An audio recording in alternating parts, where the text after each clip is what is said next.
حضرت ابن عباس رضی اللہ عنہ بیان کرتے ہیں، نبی کریم صلی اللہ علیہ وسلم نیکی میں سب لوگوں سے زیادہ سخی تھے اور رمضان میں بہت ہی سخاوت کرتے تھے۔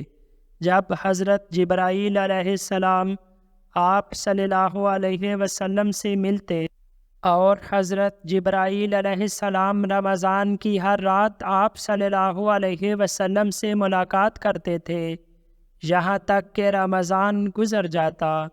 نبی کریم صلی اللہ علیہ وسلم قرآن کا دور کرتے۔